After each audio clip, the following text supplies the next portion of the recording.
Be Frank Network. Content on this production is for entertainment and informational purposes only. It is not medical advice, nor is it intended to substitute medical treatment or diagnosis. Seek medical help if you believe that you are suffering from a mental illness or are a threat to yourself or others. By using any or all of the information provided, you do so at your own risk. Any application of the material is at the listener's discretion and is his or her sole responsibility. Hey everybody, Doc Brian here. I want to remind you today that you matter, that your life is worth living. You would say, Doc Brian, you just don't even know what's going on in my life. And I would tell you, while it does matter what's going on in your life, there is nothing that you cannot get through. Look back at your entire life and look at all the tragedy, the trauma, the abuse, the bad times. Take a look at all of those things and realize you made it through. You're a survivor. Then look at what you're dealing with today and know that if you could get through everything previously, you can get through today.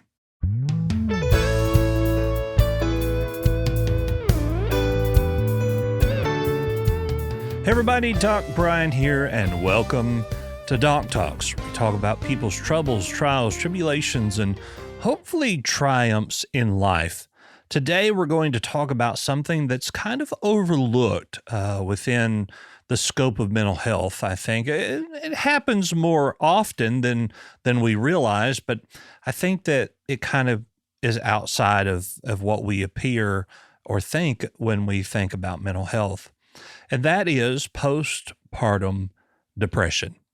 Now, postpartum depression is simply that after you have your baby, that you become depressed, that you have what's known as the baby blues, or you don't think that you can be a good mother to your child. And this, kind of goes on for, a month or two, but once it gets past that month or 4 to 6 weeks, you really need to stop and possibly consider seeing someone for your depression. Now, postpartum depression can turn into postpartum psychosis, which is very dangerous.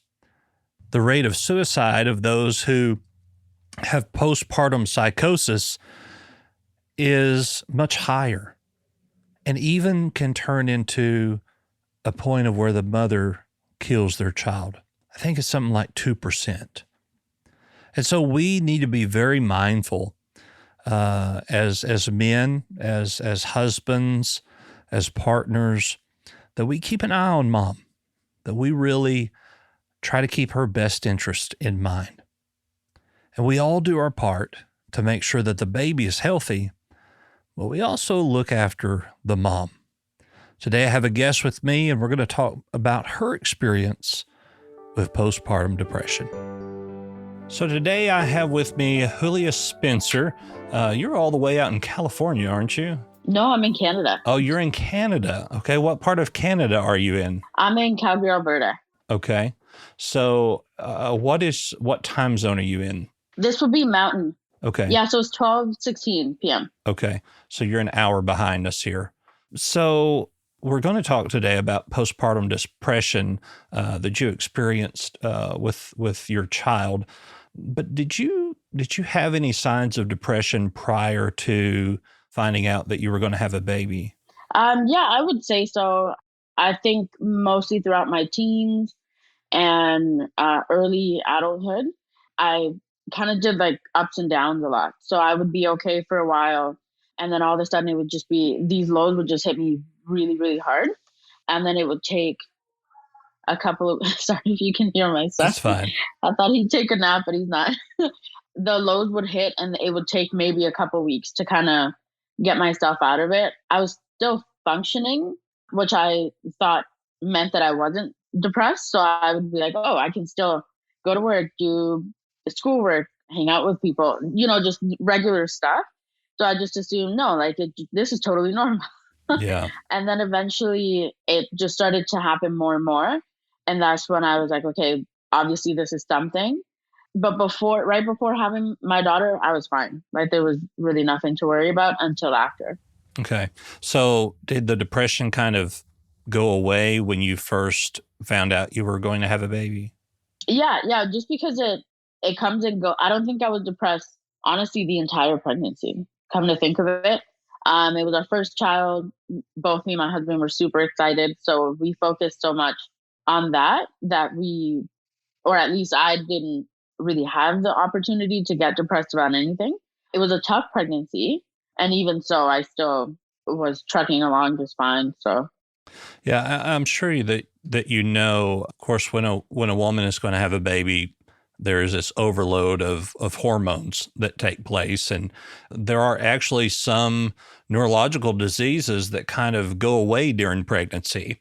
And sometimes what we see is people who are chronically depressed when they enter into the stage of pregnancy, that depression kind of lightens and there's not so much of a up and down type of mood. So would you say that within the time of your pregnancy, there might have been bad days and good days, but it wasn't a depression of where you just noticed that things were not right?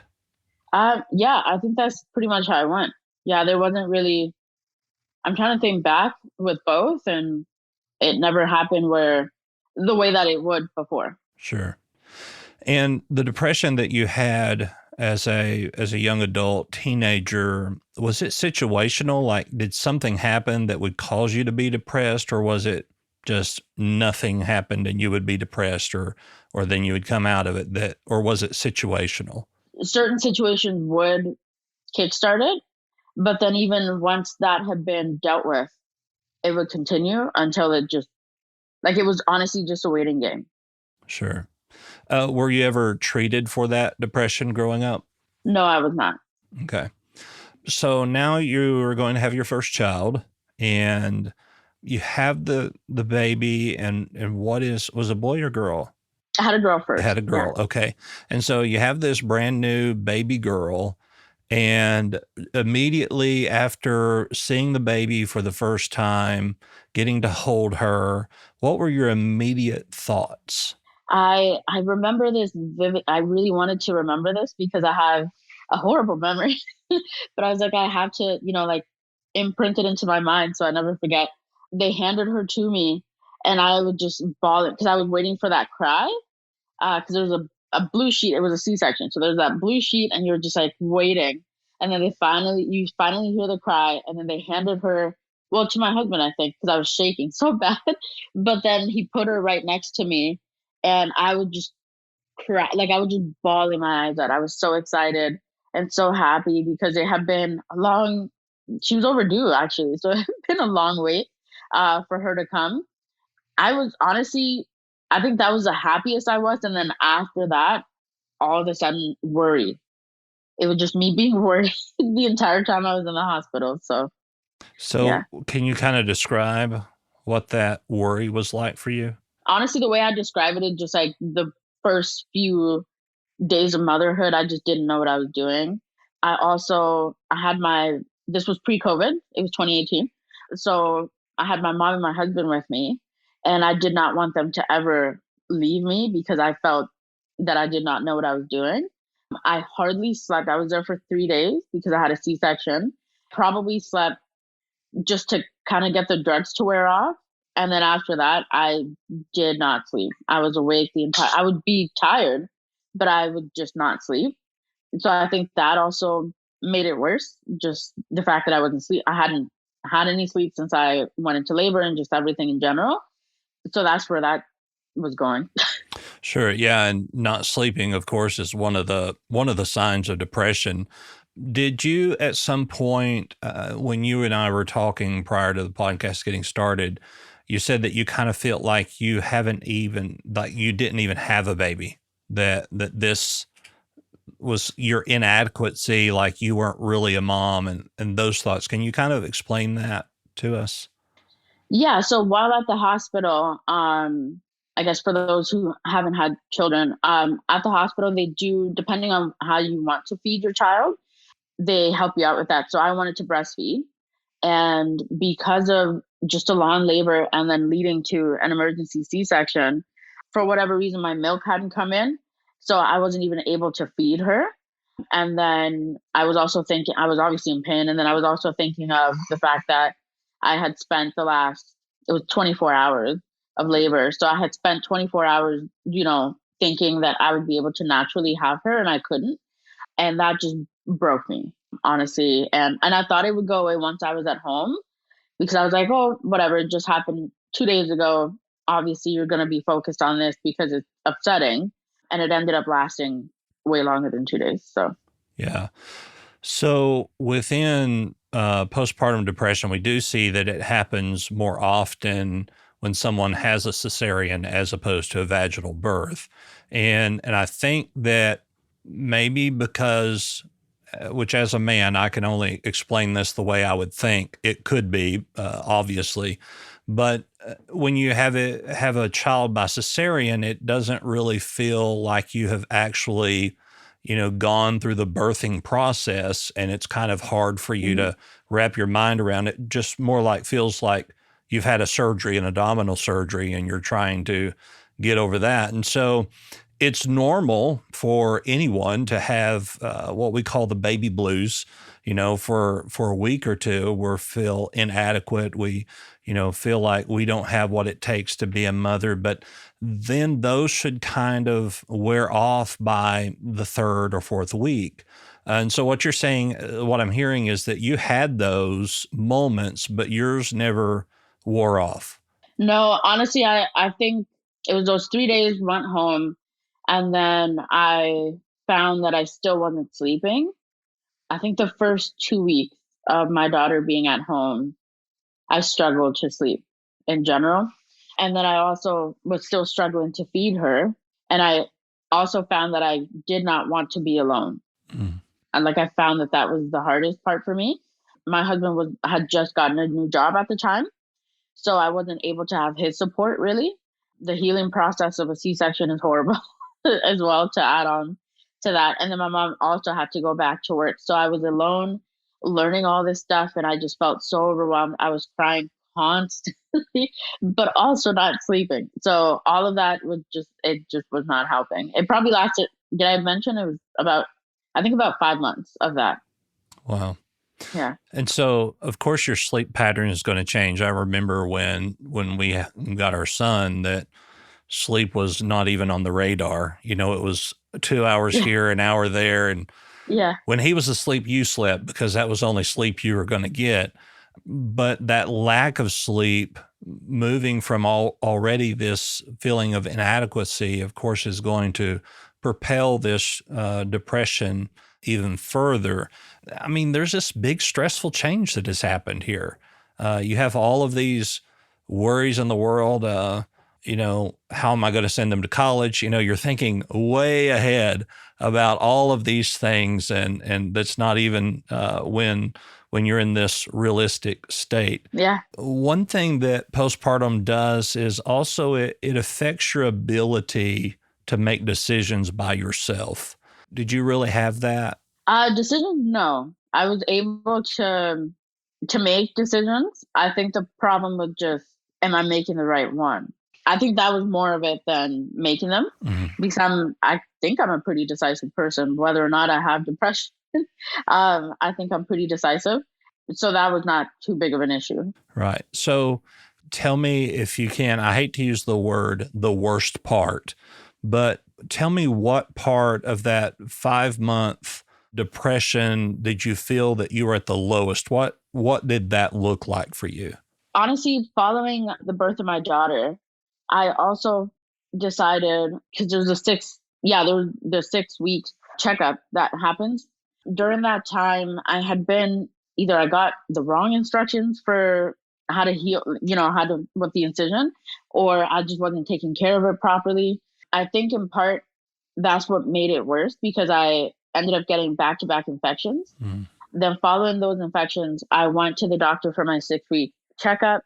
And then at that 6-week checkup, I decided I would get on birth control. I decided to get an IUD. I was told by the doctor it would be fine for me to do so. Usually with that, again, for people who don't know, you have to wait for your uterus to go back to its normal size before you can insert an IUD. And he was like, oh, it's going to be fine. Don't worry about it. So I'm like, all right, you're the doctor. I trust you. I went ahead with it. And then shortly after, I started to have excruciating pain. I was not listened to by my doctors. They didn't believe that I was having pain because of the IUD. They thought it was postpartum pain. And that just really, it felt like nobody wanted to listen to me. So I'm already struggling with my daughter. I'm struggling with healing. And then on top of that, there's excruciating pain from this IUD. I decided to advocate for myself and go to a different doctor, get a second opinion. And it turned out that the IUD had actually perforated. So it was now floating around in my abdomen. And my doctors were like, don't worry about it. It's all good. Like, as long as it's not going to kill you, you'll be fine. And I remember just being like, why is nobody listening to me? This is not good. Like, I'm in so much pain and everybody thinks I'm just making this up. Like, it's not real. So it felt like I was on my own for the most part. I then finally went to the ER to figure out what they could do. And they referred me to someone who could surgically remove it. And I remember getting that call where I had the, I think it was the nurse or something from that clinic. And they were like, yeah, I'm just calling to schedule your surgery. And I was in the car and I just remember just bawling. I was so sick of, being cut open and having to heal things and like possibly not being able to rest because of another surgery. Just all these things made it work. I think that was the worst part. I just remember being in this parking lot. It was a sunny day. It should have been like a happy time. And I was just so sad because of that. And that was probably at about almost the end of it. So about 4-ish months. Yeah. I find more often than not, I'm having to tell people you have to be your own advocate. We have to remember that the doctors work for us. We're not their bondservants or slaves or anything like that. That if we don't like their answer, we can get a second opinion. And a lot of times, especially in your case, with that perforation, it could have led to sepsis. It could have, led to major bacterial infections and even could have resulted in death had it gone untreated. And we know our body's best and we know when something's wrong. And it's important for us to get that second opinion. And if you don't like a doctor, fire him. You can hire a new doctor. We really have to look at it that way. Now, you're going in now for a second surgery. You already feel inadequate as a mother and the ability to take care of your daughter. And so I would imagine that would kind of throw you into a more depressed state. Mm-hmm. So what did you notice to be symptom-wise that got worse after you learned that you were going to have surgery? I think I just became really obsessed with how to handle things. I don't know how to describe it, but I remember they gave me a date, and the date was for October 30th. Yeah, it was Halloween that I was supposed to be having this surgery. So then that whole time, that would have been August at that point. So I thought, okay, I have about, a month and a half, 2 months, whatever, to pump as much breast milk as possible so that I can freeze it. And then my daughter will have something in case I'm going to be out of commission or whatever. I got to like compulsively clean the house. I knew that it was way down the line, but for whatever reason in my head, I'm like, everything has to be perfect so that I don't have to go through the same thing that I went through when she was born, because I remembered that feeling. So then I was like, I have to eliminate anything and everything that will put me in that same position. And that seemed to help me like mentally, but obviously that wasn't the best approach, but yeah. Yeah. And so we kind of get tunnel vision a lot of times when we're depressed. And I like to use the adage, you can't see the forest for the trees. Everything's right there and we can't see the end result. So Yeah. in that depression after that surgery, which you said this all lasted about 5 months, how did you notice that you were coming out? Did you see a therapist? Did you talk to friends? Did you get put on medicine? How did you start the process of coming out? So I've actually never been put on medicine. It's only ever come up yesterday. I finally started seeing a therapist and they mentioned that. But when I felt that I was coming out, it was, I think, because of what I just mentioned, just over preparing for the whole thing. I then got a call saying that someone had actually canceled their appointment so they could see me way sooner. So at that point, I wasn't, I guess, quote unquote, prepared, but I kind of just let go. I was like, okay, I can't, this isn't going to help anyway. So I might as well just kind of take it day by day. And that seemed to help a lot because I no longer was thinking of the unknowns. I was just like, you can't control everything.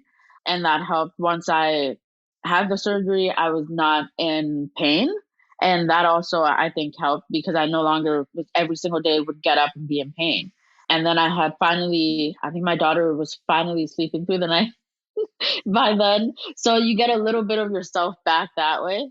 And so I think that's what helped. It was just a progression of time. And then finally just being like, I have to let this go. Yeah. So. Yeah. In depression, if we can get to that point and we realize that we don't control everything, we can, start coming out of that depression.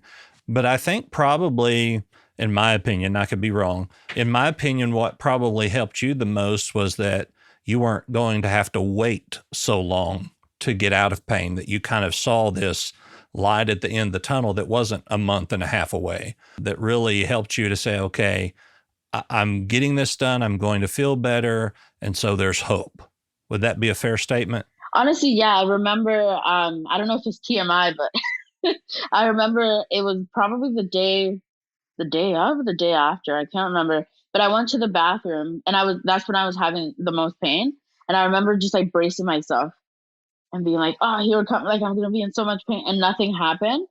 And then I just cried. I was so happy. I started crying. I was like, oh my gosh, I think I finally have my life back. Like I'm okay. Yeah, you're probably right. I think you're definitely right. Another thing I did mention was a lot of the changes in your body after having a baby also triggered a lot of that because I'm not a small person by any means, but it seemed as though it completely changed the shape of my body. And I was like, "Huh, nobody told me about this."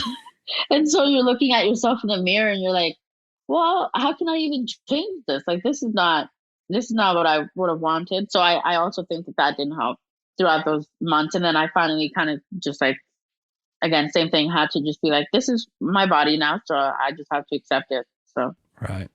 And so people that do not come out of postpartum depression, it can get worse and then lead to what we know as postpartum psychosis or delirium, which is there when they become suicidal or even homicidal. And I think the statistic is something like 3% of people who get to postpartum depression or postpartum psychosis actually will commit suicide and kill their baby. Yeah. This is postpartum depression. A lot of times we look at it, and especially as men not understanding, we're just, well, you need to get up, you need to help, you need to do this, we got to do that. And we don't always give the ladies the room or the space to work through and process what just happened. Not only are they now a mother, but our bodies have changed, our emotions have changed, our brain chemistry has changed. And so we don't always give mothers that space. One thing that I've always suggested is, and this may have happened in your case, is that, okay, you've had the baby, you're good, the baby's good, and then everybody wants to come to the hospital and everybody wants to see you and everybody wants to see the baby. I've always suggested to not do that, to wait until you and the baby get home and then allow visitors a little bit, because it can get overwhelming. And if you're already beginning to get depressed and everybody comes to see the baby and they don't spend much time with you, it really can knock you down even lower. Yeah, I could see that. I did have a couple of visitors in the hospital. So as I mentioned, I was mostly with my mom and my husband, and then his parents came maybe the day after she was born, I want to say. And by that point, I was already starting that. And I didn't really want anybody, but I knew how excited he was. So I'm like, I can't really have my mom and then not have your parents kind of thing. So my in-laws were there.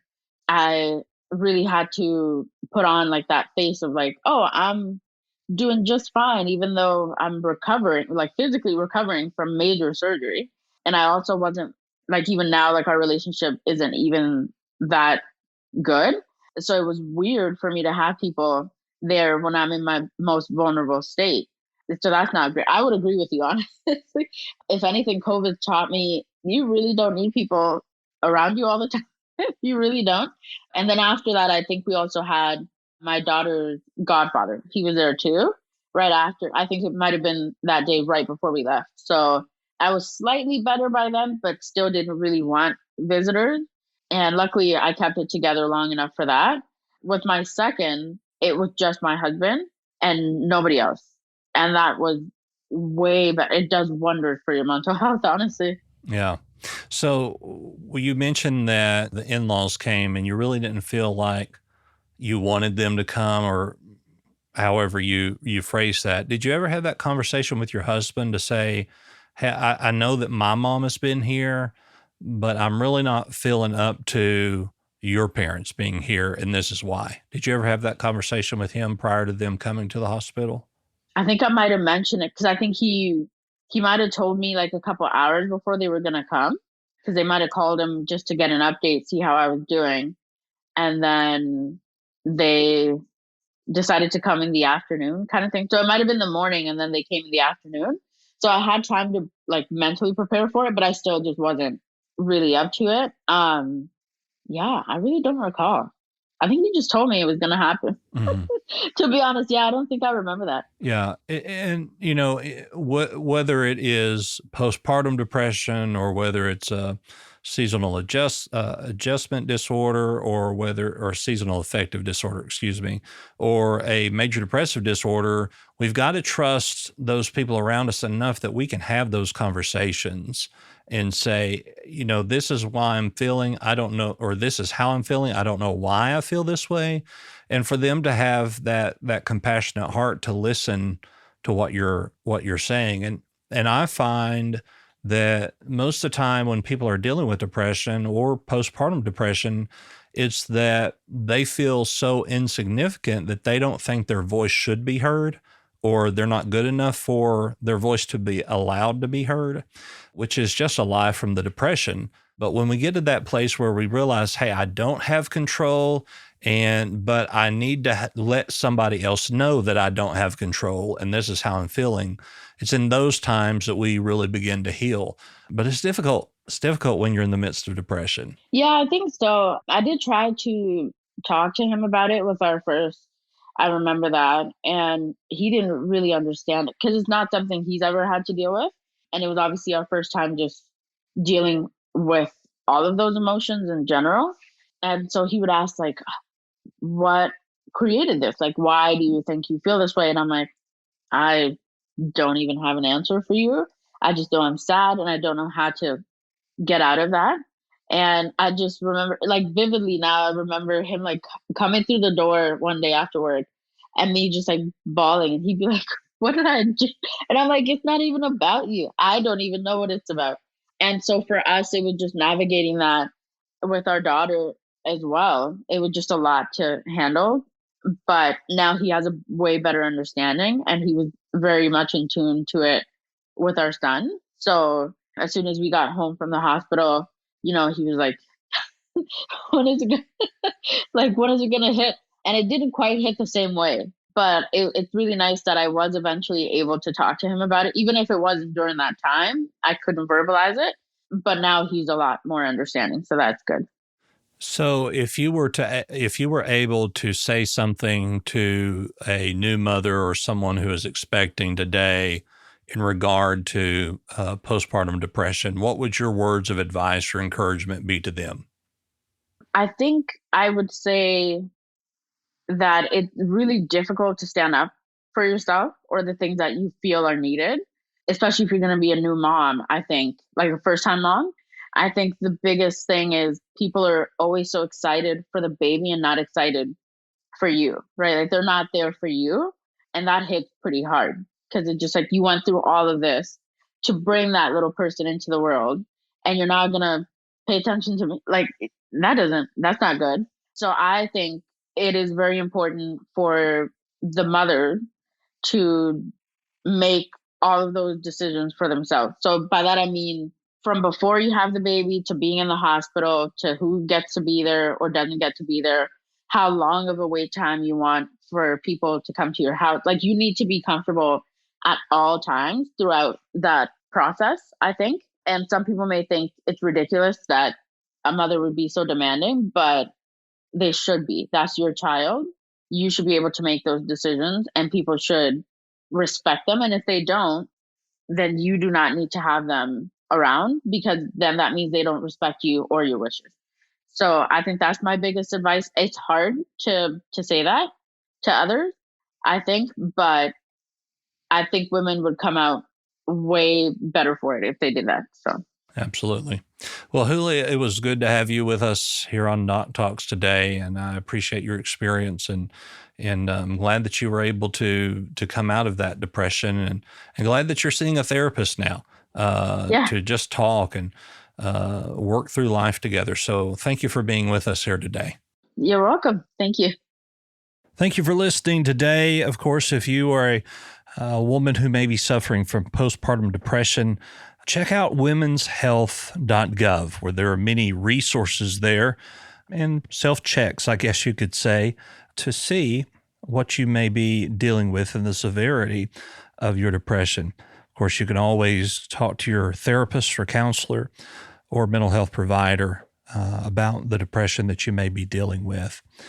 Once again, we thank you for listening today. I'm Doc Brian. You can find me at thedocbrian.com. All of my social media links are at the bottom of that website. Of course, you can always call in our guest line at 910-777-7239. You can call, leave us a message, or you can text that number.